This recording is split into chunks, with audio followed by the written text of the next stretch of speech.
Hello, my name is Tiffany C. Wright, and I am the Resourceful CEO. And today I'm here to talk to you about loans, or not loans, actually funding for your B2B or your business services company. It could be, well, B2B, business services, same thing.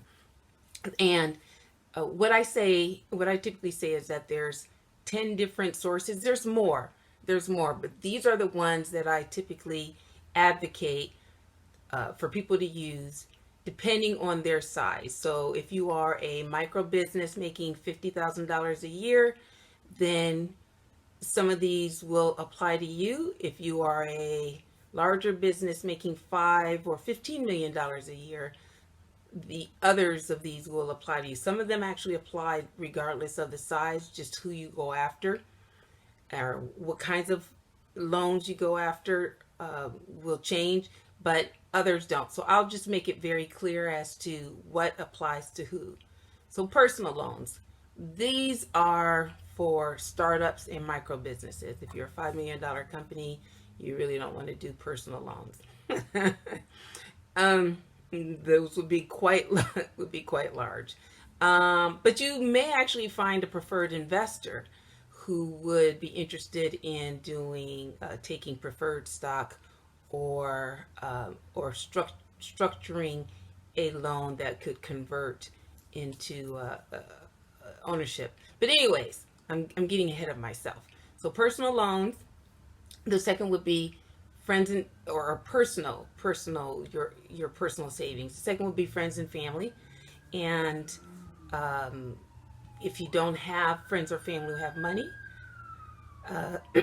then on to the next one, which would be microloans. There are microloan entities out there like Accion, Accion, that provide loans of, I believe, 20,000 or less. But different microloan entities provide different amounts. Some provide 5,000, some provide much as 50,000.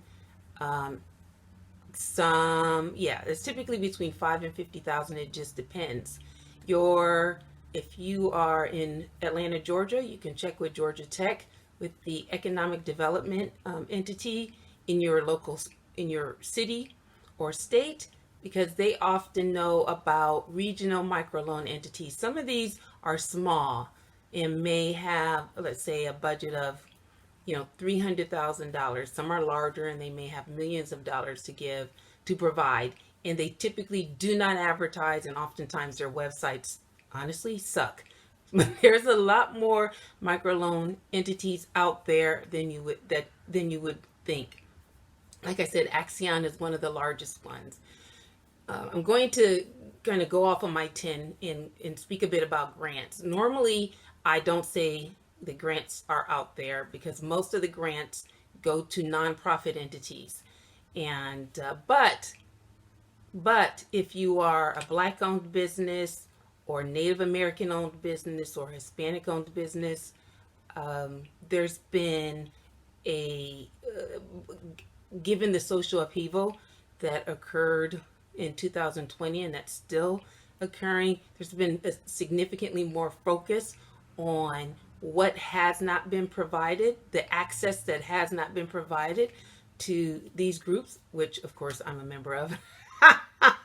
Not all the groups, just African American, just Black. But anyways, so there's a number of grants available, so please check them out. A very good site is Hello Alice. That's www.helloalice, just like I said, .com. And but yeah, so search, because there's a lot more grants out there than there ever were before. So if you're looking at stuff that says minority business grants that were written even 6 months ago, they're missing a lot. And some of these are rolling. And some of these are one-off grants. So just keep your eyes open and pay attention. And I will continue to post grants that I hear about or I get emails about so that you're aware. The next option would be banks. I know lots of people are like, oh, big banks. Well, big banks Let's see. If you want an SBA Express loan, I think that's like 35,000, maybe I think as high as 50,000. Then you may qualify for that through one of the very large banks. I think like Bank of America does a lot of those. But I typically say go after or build a relationship with your community bank. Community banks typically have other entrepreneurs on their boards. Now, the bad thing or the unfortunate thing that has happened is that many of the community banks have been acquired or went out of business. Well, when their assets were acquired during the Great Recession. So there's not as many community banks as there once were, but they do still exist. So do that. And if you're a smaller entity, look at your credit union. Credit unions also do provide um,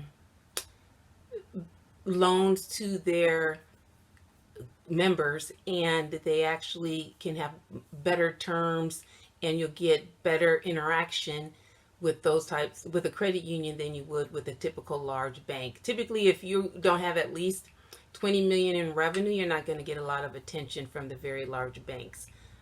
So that's why I really say the community bank, a community bank. And network, you want to build a relationship with a community banker who actually has decision making authority. So you want a VP or above. At some places it may be a senior VP, but typically it's VP level or above. If you're a micro business, then the branch manager who may be able to approve a loan up to $50,000 is fine. But if you are a multi-million dollar business, that's not going to work for you. If you need $500,000 line of credit, or you're moving from a $350,000 dollar line of credit trying to get to 500,000, and no, that branch manager is not going to be able to state your case. You really do need to have a banker who will be able to go to bat for you, understand your business and all of that. And I'll talk more about how to build a relationship with your business banker later. Next up would be credit cards. You can get credit cards in your name, but what I strongly recommend is get a credit card under your business, and then of course, all the credit cards that I've seen, except for corporate credit cards, very large entities, as the owner, you have to guarantee that the credit card will get paid. But but but yes, put it in the name of the business. If you put it in the name of the business, it will go on your business credit and not on your personal credit. So business credit cards, look for the best terms, whatever it is you're looking for, travel, whether you're looking for perks or great interest rates or whatever. But yes, check out business credit cards. The next one would be accounts receivable financing, factoring, all of that. It all falls under the same realm. There are entities that are not banks. Yes, banks do a line of credit, and they'll use your assets, your accounts receivables, your inventory, and so on as the collateral. But there's other entities out there that will just simply lend against your accounts receivables. You can also find entities that will lend just against your inventory. It just depends on the industry and so on. So consider those. I know transportation typically has really good terms, but again, it depends on the industry and your how well you financially manage your company in terms of the rates that you'll get. Angel investors, these are not friends and family, but I want to tell you that angel investors could be anyone. They're not just these really tech savvy people who are accredited investors. If you're going to do this official offering memorandum and all of that, then you need accredited investors. But if someone's going to be really closely involved with the business, then they don't need to be an accredited investor, but they need to be someone who has enough money that if they invested in your business, whatever amount they invested, they could lose it. So, let's just be serious. But, people can, an angel investor can invest equity, but they can also they can also invest via a loan. It could be market rate or slightly below market rate. That's something that you can discuss. You can look at your barber, beautician, um, the guy down the street who owns the auto shop, the entrepreneurs in your group. If you belong to a mastermind group or networking group or anything like that.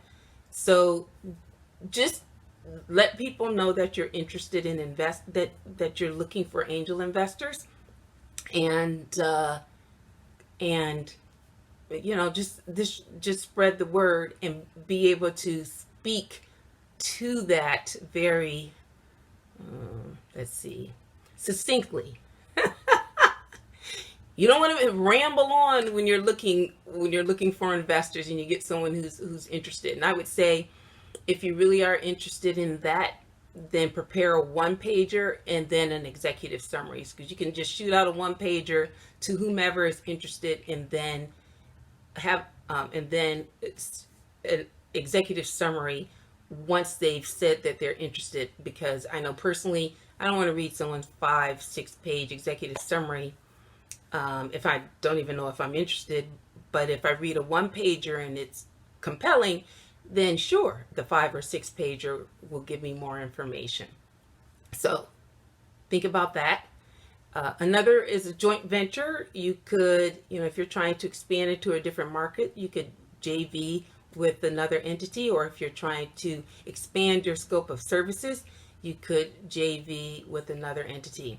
Strategic investment, this could be a large competitor or a large entity that complements you, but they would make a strategic investment in you. This often happens with larger companies who are, they might be interested in a particular product or service area, but they don't want to invest their internal resources to determine if that market actually is viable for them. So by investing in a startup or a smaller entity that actually is going into that market, they can get the market information and determine if that actually is a good fit for them at a much lower investment point than it would be if they tried to put all this stuff in it behind, from the company directly into it. So it actually can be a win-win situation. I have examples of that, but I'm keeping this under 15 minutes, so I will go into detail at a different point in time, or you can ask me. And then last but not least, if you're a larger entity, you can look at private equity. So even if you want to retain the company, I'm not talking about selling. For instance, you want to sell out. A partner or one of the co-founders wants to exit, or let's see, what would be another situation? You want to expand into a new market, but you don't have the funds to do that. So you need, let's say you're at 25 million and you need $8 million, and you don't have that kind of cash laying around, and you can't get the loans to do that, or you're too iffy about the loans. Well, you can sell a minority percentage of your business to a private equity firm, and they would the members would sit on your board, but then you would then have access to the capital that you need to grow your business, or you have access to the capital that you need to buy out your partner. So those are my top 10, well, kind of 11, because I include grants, options for B2B service companies, depending on your size. And join me each Wednesday. What's today? Tuesday. Each Tuesday and Thursday for information that will help you grow your company and obtain the funding that you need. This is Tiffany C. Wright, and I am the Resourceful CEO.